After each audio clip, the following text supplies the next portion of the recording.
وخلف النفس والشيطان واسهما وإنهما محضك النصح فاتهمي يا رب بالمصطفى بلغ مقاصدنا واغفر لنا ومضى يا واسع.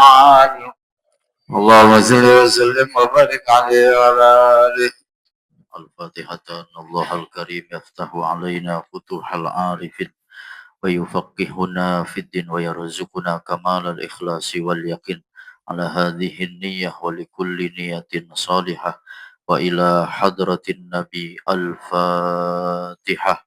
أعوذ بالله من الشيطان الرجيم. بسم الله الرحمن الرحيم.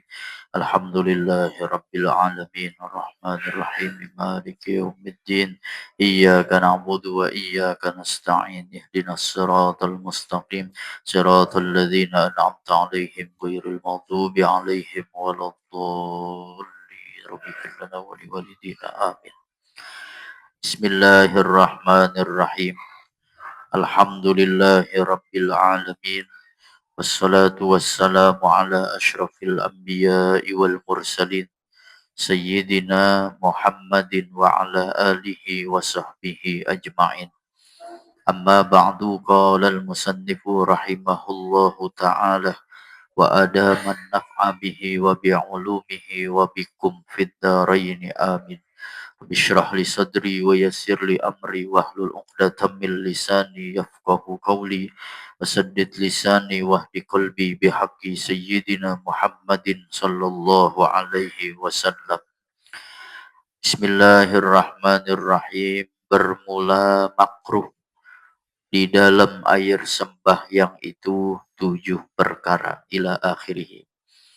Para hadirin, para jamaah dan para pengurus yang saya hormati, alhamdulillah bersyukur kita panjatkan kehadirat Allah Subhanahu wa taala. Malam ini kembali kita hadir di majelis ilmu masih berbicara tentang adab berwudu. Kemarin sudah selesai daripada doa-doa ketika kita ingin membasuh daripada anggota tubuh kita, yaitu ketika kita ingin berwudu. Pada hafal apa belum itu? Ya, iya udah. Pokoknya mah jangan kosong dari ingat Allah aja lagi wudu. Ya, habis wudu mulain wudu baca bismillah, nanti selesai wudu baca doanya. Dah. Nah, bermula makruh. Kita masuk kepada pembahasan berikutnya. Makruh di dalam sembahyang itu ada 7 perkara. Hukumnya makruh. Artinya kalau dia kerjakan tetap sah wudunya, cuman dibenci kerjaan kita sama Allah. Kalau bisa tinggalin, kalau bisa jangan. Andai kata dia kerjain tetap sah, cuman makruh dibenci. Apa itu? Pertama, memercikkan air, dia cipretin air daripada kedua tangannya. Cipretin tuh. Jadi mau wudu apa tuh bahasanya? Ya dipercik-percikan, dikepret. Ya dikepret, dipercikan begitu. Ya istilah kita mau ngeringin dah, ngeringin. Jadi ketika dia udah lagi mau wudu atau dia udah selesai wudu itu dikepret-kepretin wudunya. Ya dipercikan. Maka kalau bisa tuh biarin dia kering sendiri. Ya, jangan dielap habis wudu. Jadi dia percikan air kepada kedua tangannya. Nah, ini ada yang mengartikan dia ngambil wudu dia percikin begitu.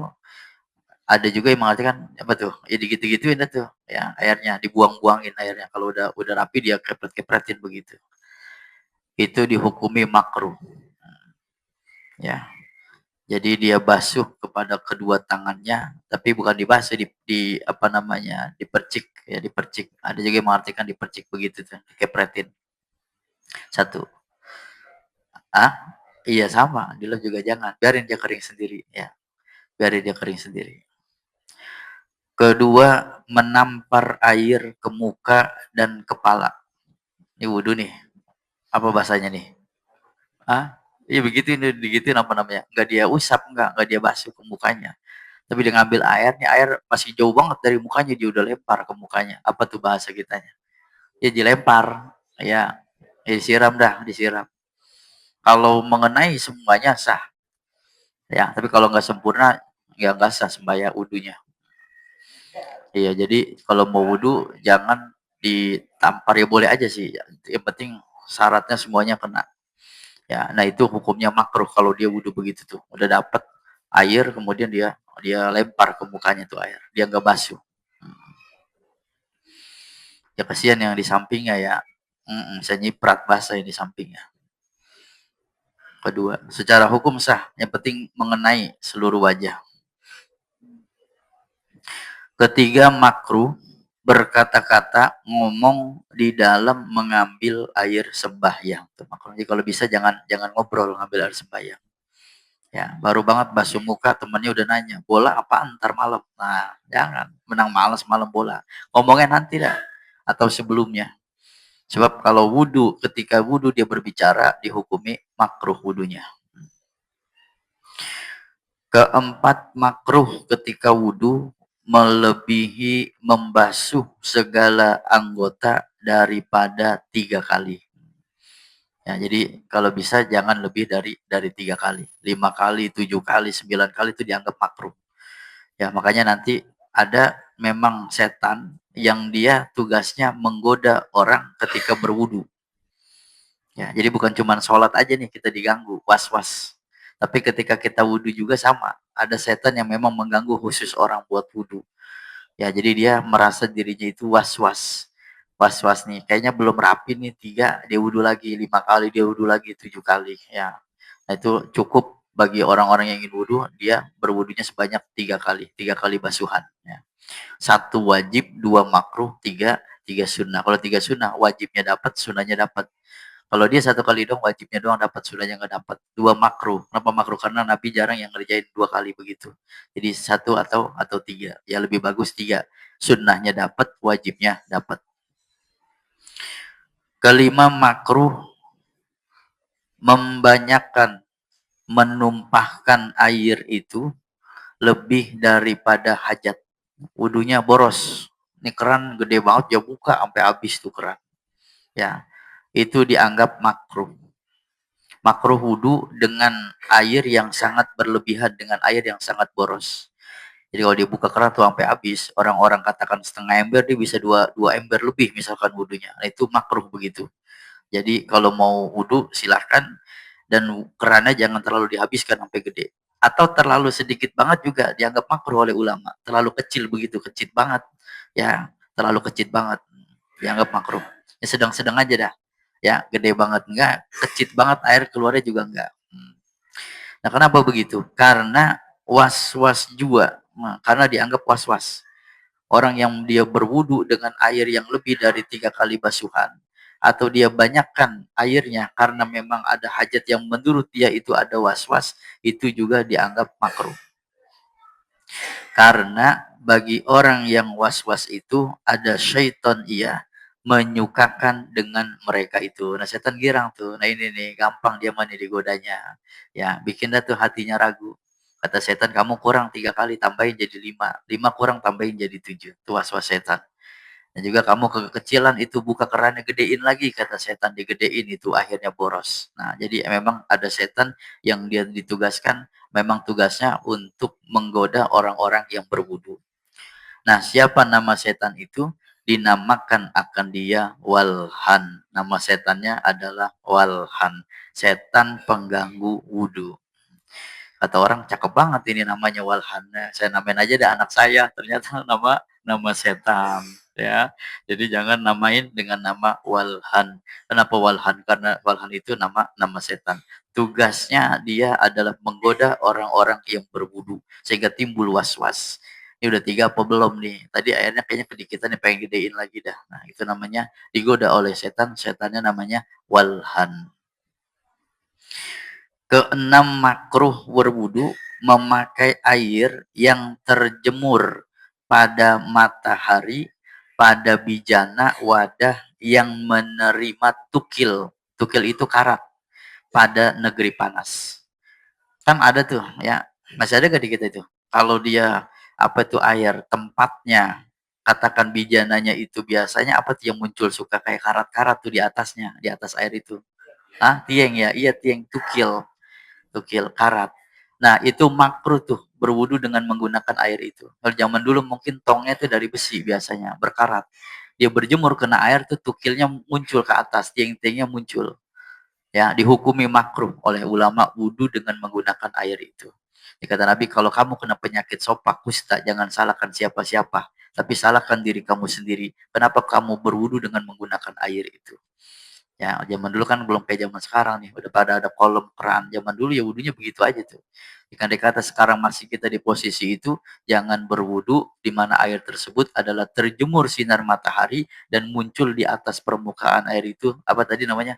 Tiangnya. Jangan. Kalau toran kita sekarang begitu gak tuh? Toran. Enggak ya? Toran kita plastik muncul tiang enggak dia mah? Enggak ya?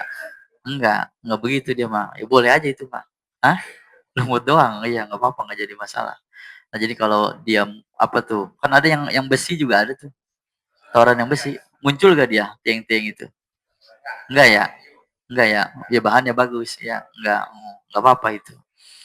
Ya, ini zaman dulu dah taruh yang memang apa namanya tempat penyimpanan air nggak seperti sekarang. Ya.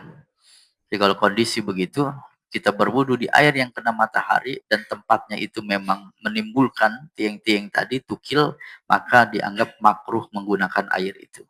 Sah sholatnya, cuman wudunya dianggap makruh.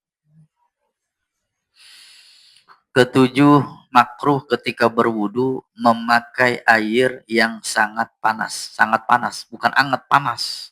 Nah, atau yang sangat sejuk, sangat dingin.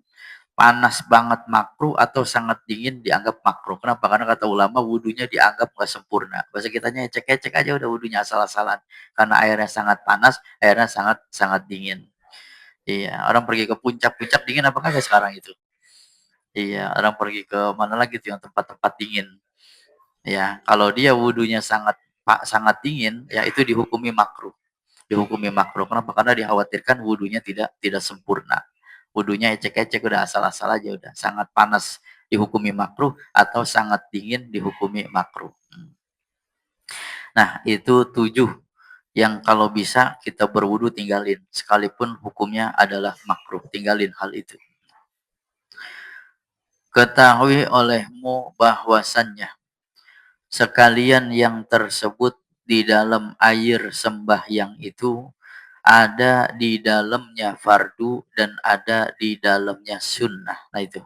Jadi ketika kita berwudu ada yang termasuk fardu, rukun wudu, fardu wudu, ada juga yang termasuk sunnah wudu. Nah, apa saja fardu wudu? Bermula fardu air sembahyang itu 6 perkara. 6 hal yang wajib ada dalam wudu. Kalau ini tidak ada satu, maka wudu kita tidak sah. Namanya fardu rukun. Ya, jadi kita perhatikan wudu kita, wudu ini yang 6 perkara ini harus ada. Orang yang berwudu tidak dengan 6 perkara ini, maka wudunya tidak sah. Apa itu? Pertama, niat. Niat. Apa niatnya? Seperti dikatanya nawaitu rob al hadasi. Sahjaku mengangkatkan hadas yang kecil. Nah, itu begitu. Nawaitu rob al hadas. Atau di kita bisa diterusin tuh. Nawaitu rob al hadasil asgor lillahi ta'ala. Saya niat mengangkat hadas kecil karena Allah ta'ala. Nawaitu rob al hadas juga boleh. Udah sah. Atau dikatanya ia niat yang lain nawaitu rob al hadasi listibahatis sholah. Sahjaku mengangkat hadas karena mengharuskan sembahyang. Itu juga boleh. Atau nawaitul wudu'a, itu juga boleh. Saya niat wudu. Saya niat mengangkat hadas. Saya niat mengangkat hadas karena membolehkan sholat. Itu boleh. Yang penting ada niat. Jadi orang yang ingin berwudu, syarat pertama dia harus niat. Kalau tidak ada niatnya maka tidak sah wudunya. Nah, dan tempat niat itu, di mana tempat niat? Dipesertakan, dibarengkan dengan permulaan daripada membasuh muka. Nah itu. Jadi wajibnya itu niat adalah ketika kita mulai membasuh muka. Bagaimana kemarin kalau dia udah baru cuci tangan, nyalain Quran, udah nawaitu rafal hadasil, boleh aja. Tapi nanti begitu di muka dia harus niat lagi. Sebab niat untuk membasuh wudu, niat untuk wudu adalah di awal dia membasuh muka. Ya, udah mau muka nih, kumur-kumur udah, kemudian istinsak sudah. Dia mau basuh muka, dari situ udah niat nawaitu rafal hadasil asgor. Kalau dia hafal kemarin bacanya sembari dia baca doanya. Saya niat mengangkat hadas yang kecil karena Allah. Atau dia menit nawaitul wudu boleh. Nawaitu raf'al hadas listibahati shalah itu juga boleh. Yang penting dalam wudu jangan kosong yang namanya niat. Satu, fardu wudu adalah niat. Orang yang wudu tidak niat maka tidak sah wudunya.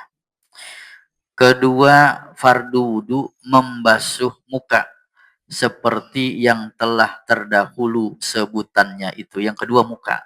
Maka kumur-kumur hukumnya apa itu? Sunnah. Membasuh menghirup air dari ke hidung, menyempretkannya itu hukumnya adalah sunnah. Rukunnya fardunya adalah membasuh muka. Nah, kemarin udah kita bahas batas muka itu yang mana? Dari mulai tempat tumbuh rambut sampai dagu, batasnya panjangnya.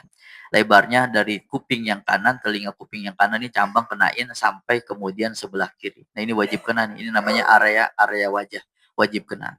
Nanti orang yang jenggotnya tebel, maka nanti sunnah dia selat-selati. Ya, kalau nggak tebel maka wajib dikenakan. Ukuran tebel apa enggaknya, kita ngomong sama dia kelihatan apa enggak kulit janggutnya. Kalau kelihatan maka tipis, wajib dikena. Kalau kita ngomong sama dia, dia tebel tuh, nggak kelihatan udah kulitnya, maka dianggap dia jenggotnya tebel dan sunnah nanti diselat-selati saja. Yang ketiga, wajib wudu, fardu wudu adalah membasuh kedua tangan serta kedua sikutnya seperti yang tersebut dahulu itu. Kemarin tuh wajibnya, tapi kalau bisa lebihin sunahnya. Ya, sampai apa tadi namanya kemarin? Sikut apa lengan ya? Ya lebihin dah supaya gurun muhajjalin. Nanti di hari kiamat bercahaya orang-orang yang bekas daripada wudunya. Kata Nabi, kalau kamu mampu untuk memperpanjang anggota tubuhmu untuk berwudu, maka lakukanlah. Ya, wajibnya sampai sikut, kalau bisa lebihin dikit.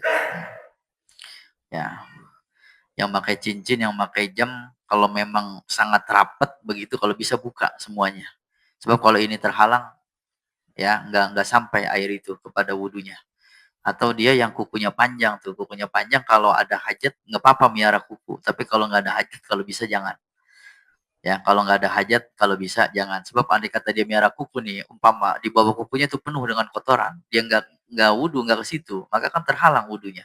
Dan itu sesuatu yang wajib dikenakan. Andai kata ada hajat nggak apa-apa. Ya apa misalkan orang miara kuku biasanya buat apa? Orang miara kuku biasanya buat apa? Kalau ada hajat. Ya kalau kita ngeliat tukang fotokopi tuh kalau di kampus-kampus dia banyak tuh. Apa susah nyari gunting segala macam. Akhirnya dia ngemotong lemnya itu pakai kuku kadang-kadang tuh. Namanya ada hajat itu boleh. Iya. Nah, kita biasanya miara kuku buat apa itu? Ya kalau kata ada hajat diperbolehkan, tapi kalau bisa mah jangan. Sebab dikhawatirkan bisa saja terhalang wudhu kita begitu. Ya, begitu. Kayak cincin lepas dengan syarat itu udah susah sekali nempel sekali itu kalau masih bisa digoyang boleh digoyang cincinnya. Yang penting air masuk. Ya, laki-laki bini kita tuh kalau mau pakai pacar boleh aja henna. Apa tuh yang tebal namanya?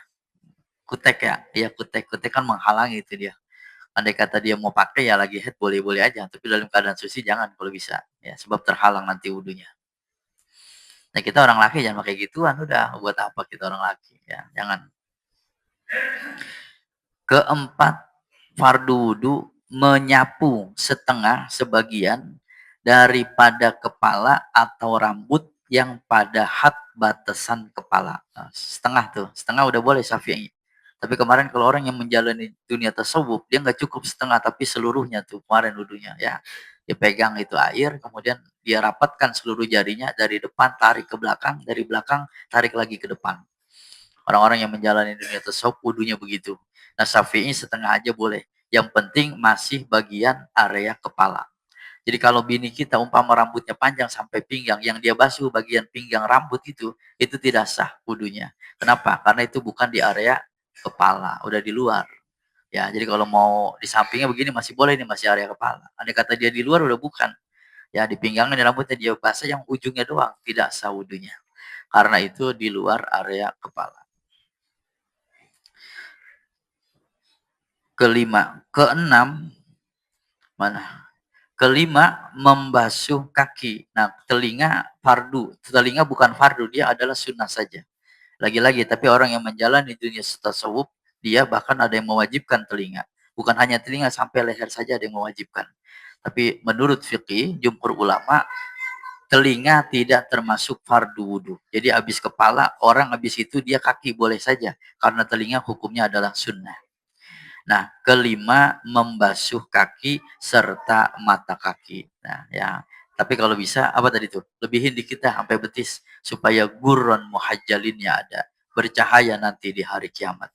Jadi wudhunya jangan pas-pas banget di mata kaki. Lebihin dikit. Terakhir keenam, tertib. Tertib artinya berurutan. Habis muka apa tadi? Tangan. Habis tangan pala, habis pala kaki. Jangan wudhu tidak berurutan. Pertama kali dia basuh muka bener. Habis muka dia basuh kaki, habis kaki dia basuh tangan. Baru kepala, kan gak berurutan. Maka tidak sah juga wudhunya. Jadi syarat rukun wudhu yang pertama niat, habis niat itu basuh muka dua tangan pala, pala kemudian kaki. Habis itu tertib. Syafi'i mengatakan tertib. Kalau tidak tertib maka tidak sah wudhunya. Ya.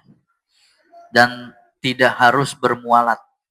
Bermualat itu artinya berturut-turut, nggak menjadi rukun, nggak menjadi rukun. Andai kata orang sholat sholat zuhur jam 12, kemudian dia udah wudhu nih, udah wudhu dari jam 10 umpama. Jam 10 basuh muka doang. Ntar jam 11 tangan. Ntar jam 12 dia basuh pala, jam 1 dia basuh kaki. Bagaimana sholatnya dan wudhunya? Wudhunya sah dan sholatnya sah. Karena syarat fardu wudhu tidak harus berturut-turut. Yang penting tertib. Tapi ada gak orang begitu tuh? Ada gak? Dia basuh muka dulu, ya, dia ngerokok dulu, dia makan dulu, ngopi dulu, terus setengah jam lagi basuh lagi tangan, dia ngerokok lagi. Secara hukum boleh-boleh aja. Sebab tidak menjadi syarat berturut-turut. Yang penting tertib. Ya. Cuma jarang nih orang yang ngerjain begitu nih. Ya. Kalau bisa mah udah sekaligus aja, udah tertib. Berturut-turut. Nah, adapun yang lain, daripada fardu yang 6 ini, selain daripada fardu yang 6 di atas, yang namanya kumur-kumur, masukkan air ke hidung, telinga, leher, dan lain sebagainya, maka yaitu semuanya itu sunnah muakkadah. Hukumnya sunnah aja. Sunnah yang sangat dikuatkan. Jadi kalau bisa mah kerjain. Sunnah muakkadah namanya. Dan fadilahnya itu amatlah banyak dan pahalanya amat besar. Fadilahnya besar, pahalanya besar. Dan yang meninggalkan akan dia amat rugi. Rugi tuh. Jadi orang-orang yang tidak berwudu dengan dalam keadaan sempurna dianggap orang-orang yang rugi. Maka kata Nabi, siapa orang yang berwudu, dia baguskan wudunya, lalu kemudian setelah itu dia baca doa yang kemarin, maka rontoklah, terhapuslah dosa-dosa kecilnya, semua yang ada pada anggota tubuhnya. Ya, jadi kalau bisa wudu sunah-sunahnya kerjain yang 3 kali, baca bismillah dulu, kemudian apalagi tuh yang basuh mulutnya, kemudian dia masukkan air ke hidungnya. Habis itu selesai dia baca doa. Wudunya biar rapi, jangan terburu-buru. Sebab kata Nabi pahalanya besar. Siapa orang yang berwudu, dia baguskan wudunya, maka kata Rasulullah, orang tersebut terhapus segala dosa-dosanya, dosa-dosa kecilnya dari yang tersentuh oleh air wudu. Kan kita mulut nih kadang-kadang suka bohong sama orang, suka ngerjain orang, suka dusta. Itu terhapus dengan sebab kita banyak wudu. Ini mata suka ngelihat di sesuatu yang diharamkan. Ini telinga suka mendengar sesuatu yang diharamkan. Terhapus dosa kecil itu dengan hanya kita berwudu. Jadi fadilahnya besar. Dan jikalau cenderung, dan jikalau cedera, maksudnya cedera itu ada yang kurang. Yang fardu, kalaulah yang fardu itu cedera, ada yang kurang, niscaya menyempurnakan akan dia oleh segala yang sunnah itu. Nanti andai kata nih sholat kita, wudhu kita umpama ada yang kurang fardu-fardunya, itu disempurnakan oleh yang sunnah. Maka sembahyang juga begitu. Jadi kalau bisa sembahyang jangan yang fardu doang. Fardu mah ketahuan, fardu wajib. Yang sunnah kalau bisa kerjain. Qobliyahnya ba'diyah. Sebab di antara fadilah orang ngerjain yang sunnah adalah menutup kekurangan yang fardu. Mungkin Fatihah kita belum fase. Mungkin kita baru sembahyang badan kita doang. Hati kita nih masih ngayap. Mulut kita Allahu Akbar. Hati kita masih mikirin besok mau kemana, besok bagaimana. Ya, sehingga itu semua ketutup dengan kita ngerjain sembahyang sunnah. Makanya kata ulama, kalau orang habis sembahyang disuruhnya istighfar. Alhamdulillah boleh aja, ya cuman kurang pas. Assalamualaikum warahmatullah, assalamualaikum warahmatullah, astagfirullahaladzim, astagfirullahaladzim. Kenapa habis sembahyang kok disuruh istighfar? Kalau habis sembahyang disuruh istighfar. Ulama mengatakan kita yang sembahyang baru badan doang, hati kita belum sembahyang. Masih ngayap kemana-mana. Maka begitu selesai sembahyang, diperintahkan untuk baca istighfar. Kita baru badan doang, hati kita masih ngayap. Ya, naruh kunci motor lupa. Ngapa habis sembahyang ingat? Tuh, pasti ke situ kita. Duit 100.000 perasaan tadi lupa naruhnya. Begitu sembahyang mah ingat aja itu tadi ditaruh di mana. Nah itu, makanya disuruh banyak istighfar selesai sholat. Nah, wallahu a'lam. Faslun fi adabil gusli. Nanti pasal tentang adab mandi hadas. Adab mandi junub. Nanti kita lihat mandi junub kita udah benar apa belum. Karena ini mempengaruhi juga. Bagaimana nanti kalau orang yang mandi junubnya belum benar, maka dianggap belum sah. Berarti sampai kapanpun dia masih punya hadas besar. Ya kalau orang punya hadas besar sampai kapanpun, maka dia tentu sembahyangnya nanti akan bermasalah. Dan nanti bagaimana mandi hadas adabnya yang ditunjukkan oleh ulama. Nah itu sedikit-sedikit dulu. Jadi kita bahas kemarin tentang wudhu dan hari ini. Yang bisa kita amalkan, kita amalkan. Mau wudhu sunnahnya kemarin bersiwak dulu, bersugi dulu. Kemudian dia baca bismillah, sunnah 3 kali, 3 kali. Dan juga kalau bisa baca doanya-doanya. Itu enggak mampu, mulain bismillah, akhiri nanti dengan tutup dengan doa. Kalau dia mau naik kelas lagi, habis ambil wudhu, sunnah ngerjain sholat sunnah wudhu. Ya usolli sunnatul wudu rakaataini lillahi ta'ala. Fatihah kuliah, Fatihah kulhu. Ini amalannya Bilal bin Abi Rabah. Nyampe di surga duluan. Kata Nabi pulang Mi'raj, kau apa amalannya Bilal? Saya amalannya nggak punya apa-apa Rasul. Cuman saya selalu dalam keadaan punya wudhu. Saya batal, saya wudhu lagi, batal, saya wudhu lagi. Saya sempetin yang namanya ngerjain sembahyang sunnah wudhu 2 rakaat. Ya itu amalan Bilal. Wallahu a'lam. Faslun fi adabil ghusli. Nanti pasal tentang adab mandi junub. Ya, habis itu ya, tandain. Ada cara lagi.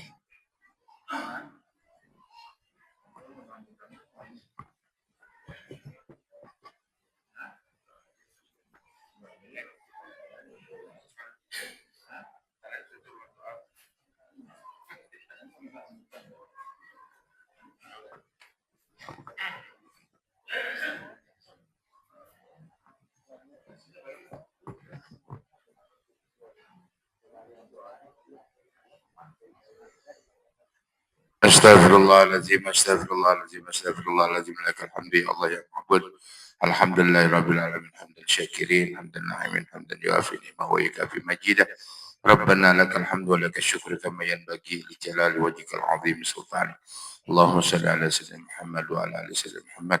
Salatan tanjina min jami'il ahwali wal afat wa taqtilana biha min jami'il hajat wa tudahhiruna biha min jami'il syaitanir wa indaka darajat وتبلغنا عضو الغايات من جميع الخيرات في حياتي وبعد الممات إنه قريب مجيب دعوة يا قدير الحاجات سبحانك لا تسيسن عليك كما أثنيت على نفسك فلك الحمد تترضى ولك الحمد إذا رضيت ولك الحمد بعد الرضا اللهم صل على النور الأنوار وسر الأسرار وترك الأجيال ومفتاح باب أسأل سيدنا ومولانا محمد المختار وآل أدهر وأصحابه أحياء أعداء من عبد اللهم لا سهل إلا ما جعلته سهلا وأنت تجعل الحزن إذا شئت سهلا يا الله يا الله يا رب العالمين ربنا اغفر لنا ولوالدينا وارحمهما كما ربينا صغارا ربنا اغفر لنا ولوالدينا وارحمهما كما ربينا صغارا ولأجدادنا ولمعلمنا ولأساتذتنا وللمسلمين والمسلمات والمؤمنين والمؤمنات الأحياء منهم والأموات ربنا هب لنا من أزواجنا وذريتنا قرة أعين واجعلنا للمتقين إماما